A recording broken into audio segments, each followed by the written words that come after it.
Radhe Krishna, happy மார்கழி, happy Koodaravalli. மார்கழி date 27, Thiruppavai பாசுரம் 27, ஸ்ரீர் கோவிந்தனே. So இன்றைக்கி பாசுரம் வந்து பார்த்தோம்னா ரொம்ப ஒரு முக்கியமான ஒரு பாசுரம்னே சொல்லலாம். இதுவும் நம்ம தினமும் சேவிக்கலாம். ஏன்னா இவ்வளோ நாள் வந்து மார்கழி மாதம் டே 1லேருந்து 26 நாள் வரைக்கும் வந்து மார்கழி நோன்பு இருந்து இன்றைக்கி வந்து விரதம் பூர்த்தி பண்ணுறா ஆண்டாள். விரதம் பூர்த்தி பண்ணுறச்சு என்னெல்லாம் வந்து அதை கேட்டு வாங்கிக்கிறா அப்படின்றது தான் இன்றைக்கி பாசுரம்.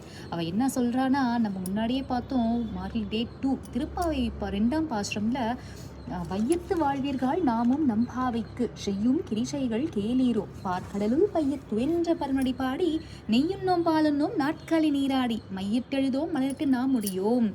அதாவது நம்ம நெய் சாப்பிட மாட்டோம், பால் சாப்பிட மாட்டோம், தலைக்கு பூ வைக்க மாட்டோம், கண்ணுக்கு மயிர மாட்டோம். கண்ணா இப்படிலாம் நாங்கள் வந்தால் இது இப்படி இந்த பொண்ணு வந்திருக்கா பாரு, இவங்களுக்கு நம்ம என்ன வேணுமோ அதை கொடுத்துடலாம் அப்படின்னு சொல்லி நீ எங்களுக்கு கொடுத்துருவல்ல, அதனால் நாங்கள் எங்களை அலங்காரப்படுத்திக்காமல் வருவோம். ஏன்னா பெண்கள் அலங்காரப்படுத்தினா ரொம்ப டைம் எடுக்குது இல்லையா? அப்போ அந்த ஆண்டாள் காலத்துலேருந்தே அப்படி தான் இருக்குமோ என்னமோ தெரியல இல்லை.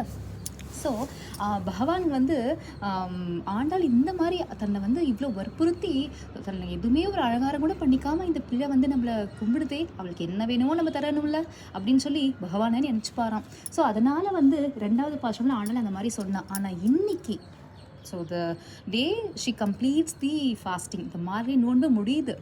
கூடாரே வெல்லும் ஷீர் கோவிந்தா.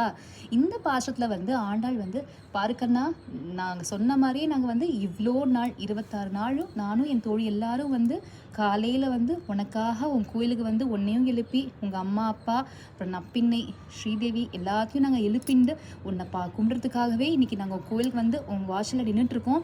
இன்றைக்கி வந்து எங்களுக்கு நீ எல்லாம் கொடுக்கணும், புது ஆடை கொடுக்கணும், நாங்கள் புது ஆடை இன்னைக்கு போட்டுக்கணும், கையில் வளையல்கள், சூடாமணி, காதுக்கு தோடு, அப்புறம் ஜடபில்லை, அப்புறம் நெத்தி சுட்டி, கொலுசுகள், வங்கி, இது எல்லாமே நீங்களுக்கு கொடுத்துன்னா நாங்கள் அதை அழகாக நாங்கள் ஆடை உடுத்தி அலங்காரம் பண்ணிட்டு இன்றைக்கி நாங்கள் வந்து உன்னை வந்து பார்ப்போம்.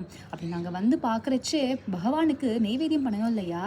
அந்த படைக்கப்படுற அந்த சாப்பாடு எப்படி இருக்கணும்னா மூட நெய் பெய்து முழங்கை வழிவார, அது அந்த சாப்பிட்ற நெய் வந்து அந்த அக்காரோட சொல்லி இன்னைக்கு படைப்பா எல்லாரும் பகவானுக்கு கூடரவள்ளினா அது எப்படி இருக்கணும்னா அந்த கையிலேருந்து சாப்பிட்றச்சா அந்த நெய் வழிஞ்சு அப்படியே அந்த முழங்கை வரைக்கும் வழிஞ்சு வரணுமா, அப்படி இருக்கணும் கண்ணா அப்படின்னு சொல்லி சொல்கிறா. அந்த மாதிரி பிரசாதத்தில் நெய் போட்டு செய்கிறா ஆண்டாள். ஸோ அப்படி வந்து பகவானுக்கு நான் படைக்கப்படுற அந்த பிரசாதம் இருக்கும், அதெல்லாம் சாப்பிட்டுண்டு எங்களுக்கு எல்லாத்துக்கும் நீ வந்து இவ்வளோ நாள் நீ விரதத்துக்கு நீ என்ன வேணுமோ கொடுத்த, இனிமேல் இன்னைக்கு என்ன வேணுன்றது இன்னைக்கு நீ கொடுத்து எங்களுக்கு அருள் புரியணும் அப்படின்ட்டு ஆண்டாள் வேண்டிக்கிறா. ஆண்டாள் திருவடி